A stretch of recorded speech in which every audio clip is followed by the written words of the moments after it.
In the previous video, we started with the SR latch, and then we added some circuitry on the front end of it to build up a D latch.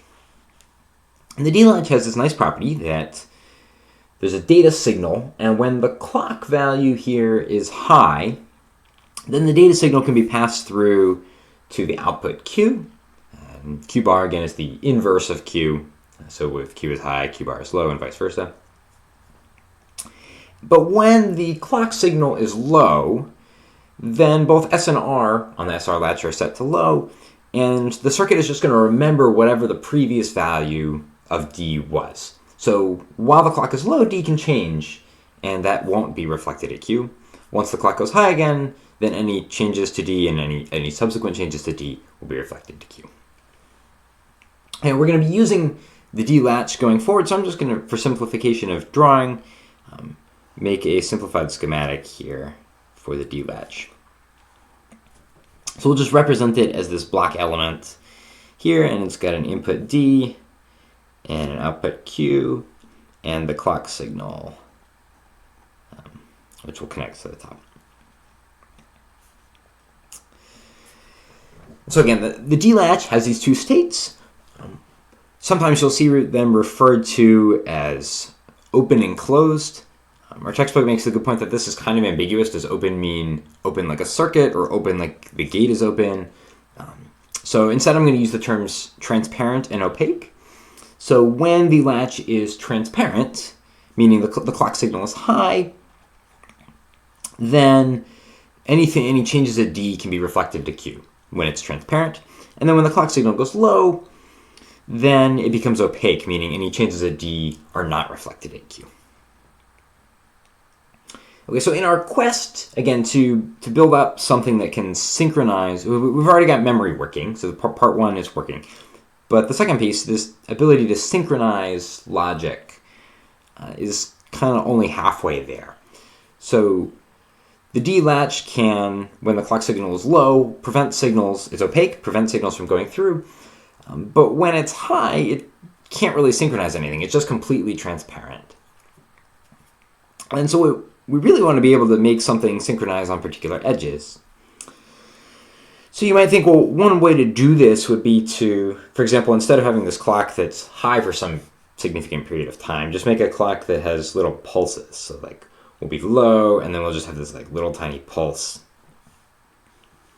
And then we'll just like be low again, and then have this little tiny pulse. And so the D latch would be opaque for this large period where it's low. Any updates in the combinational logic can go ahead and happen. And then we'll have these little pulses that are then going to cause the D latch to make updates.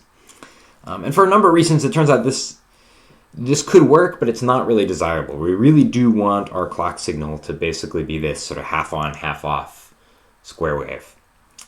And so we're going to have to, in the next few minutes, build up some circuitry that will basically give us that same behavior, that on an edge, so a very definite point in time, all of the signals of any number of these elements that we build together will all be synchronized to this edge, and not just have this sort of gaping open time where this latch itself is transparent. Okay, so here we go. We're going to do this by sticking two D latches back to back. And I should say at this point, this is going to describe a particular architecture for a D flip-flop. There are multiple architectures, multiple ways to build a D flip-flop, and there are multiple different kinds of flip-flops. So this is one that I think is conceptually helpful when we're following what's going on in the textbook, but it's not the only one, not necessarily even the one you would implement if you're just building it from scratch with transistors. But hopefully it is, if nothing else, at least a conceptual model that helps flip-flops make sense for you.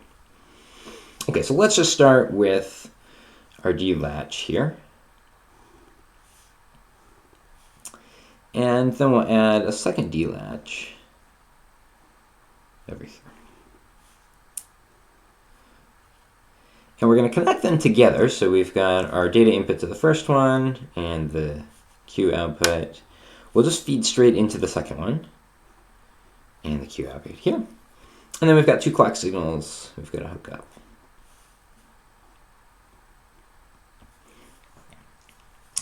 And so we want this thing so that it is never completely transparent, so that you can't ever pass a signal all the way through.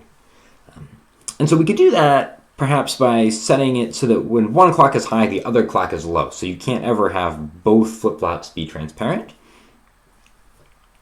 And therefore, when values do get passed through, however that happens, it only happens at particular times, and again, the whole thing is never completely transparent. Okay, so we're going to invert one of the clocks to do this. And we have to decide whether we want to invert this clock or invert this clock. Let's say that while the clock is low, we want this first part to be transparent. So that means we will want to invert this. So during the phase when the clock is low, data can flow from D to Q. So this first latch is transparent. And then the second latch, when the clock is high, the second latch will be transparent. And so that means for data to go from our input to the overall output, first the clock has to be low so that it goes through this latch, and then the clock has to be high. And on that instant it turns high and makes this latch transparent. That's when we're actually going to see the output. Okay, so that was a bunch of pen waving and drawing, but let's try to nail this down on a timing diagram and see exactly what would happen. And to make this more concrete, let me just label this intermediate signal. I'll just call it A. Okay, so we've got some clock input. And then we have our actual input to the data input to this overall circuit. Then we've got A, which is this intermediate value. And then finally we have our output value. Okay, our clock again is going to follow this square wave thing where it's half on and half off.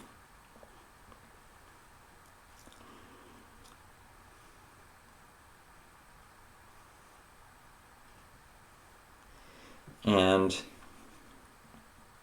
let's say our input is low and then goes high at some point. So then it goes low again. And so it goes high and low, and we'll leave it low at that point. Okay, so now let's go ahead and work out what's happening here. So while the clock is low, then this first latch is transparent. So when this is low, then values are flowing from input to A. So A is mirroring whatever the input is. This latch is transparent. And so while the clock is low, A is then going to flow, or A is going to follow whatever the input is at this point. And then when the latch goes high, A is no longer going to track, when the clock goes high, A is no longer going to track the input. It's just going to maintain it the same value. Okay, then the clock goes low again. So again, this latch becomes transparent a second time. And so it's going to, again, start tracking the input here. And do this. Then at this point, the clock goes high again. And so the latch is going to hold whatever the current value is until the next time that the clock goes low. And then the clock goes high, and again, the latch is just going to hold the same value. Okay, now remember, what we've just drawn for A is sort of the opposite of the normal behavior for a latch. It's because we've got this inverter here And so the clock input to this first latch is the opposite of what I've drawn the clock here as. Okay, so now let's go ahead and figure out what the output is going to be if this is our signal A that's getting passed through. And so when this value is high, so when the clock goes high, then the second latch will become transparent. So for this period here where the clock is low, then the second latch is opaque. Nothing's going to flow through, and it doesn't matter what A is. This output is going to retain whatever the old value was, which, in fact, we don't know what the old value was here up until this point. Okay, then at this point, when the clock goes high on this edge, then the output is going to take on whatever the value of A is and track that value. Okay, so the value of A here is now high, and so this is going to keep that value. And this output will track the value of A if it changes, except the value of A can't change anymore during this clock signal, or during this piece of the clock while it's high, because this first latch is opaque. So some value got loaded, essentially, from the input into A while the clock was low, and then at the moment the clock switched high, that value A gets copied to the output, and then it stays that way. It doesn't matter what happens to the input because this first latch is opaque. Okay, so now the clock signal goes low. This first latch again becomes transparent. The second latch becomes opaque again. And so it's going to just keep whatever that value is. And it's going to keep that value until the next time where the clock goes high. Okay, now again, when the clock goes high again, it's going to look at A. Well, it turns out A is still high. So it will keep that for the entire duration while the clock is high. And then for the entire duration, well, the clock is low, and again, this is opaque a second time. Then we get one more rising edge. So the clock again goes high. This latch again becomes transparent, and the value of A is going to be copied over to the output. And this time A is low, and so it's going to go low and stay that way through the end of the diagram. Okay, and so what we've built, because one or the other of these two latches is always opaque, then it's going to follow this kind of flip-flop pattern where the first latch is transparent, values can be copied from input to A, and then suddenly it flips so that the second latch is transparent, and the value that was loaded into A then becomes the output. And what this means together is that the flip-flop is an edge-sensitive device. So that the output had whatever value until we reached this clock edge. And then at that clock edge, the flip-flop takes on whatever the new output value is. So sort of up until that clock edge, so anywhere in this region, the first latch was transparent and values could be copied into A up until that instant. And then at that instant, the first latch becomes opaque, nothing else on the input can change it, and the second latch becomes transparent, and then that value is copied to the output. So whatever the value of the input is at this clock edge, sort of at that single instant in time, is going to be the value that gets copied to the output. Okay, that's kind of a lot to absorb, and it totally breaks all everything that we've done up to this point in the course about combinational logic. So if this is kind of making your head spin, it's okay to kind of sit with it, go back and watch the video. There's also simulators you can go play with and just play around with it until it makes sense. It really is important to internalize how the behavior of the flip-flop works. And I think once you get it, it's not conceptually so difficult, but it is a major jump, I recognize, from everything we've been doing so far. And so, yes, it's difficult and it's going to take some time, don't be discouraged or frustrated if this is new and difficult material for you. Stick with it. And yes, this is an inflection point in the course where things are going to get hard, even for those of you for whom this has been easy up to this point. But keep it up. I have lots of confidence in you. And yeah, we'll make it through the next few weeks, and we'll be building some really cool stuff pretty soon.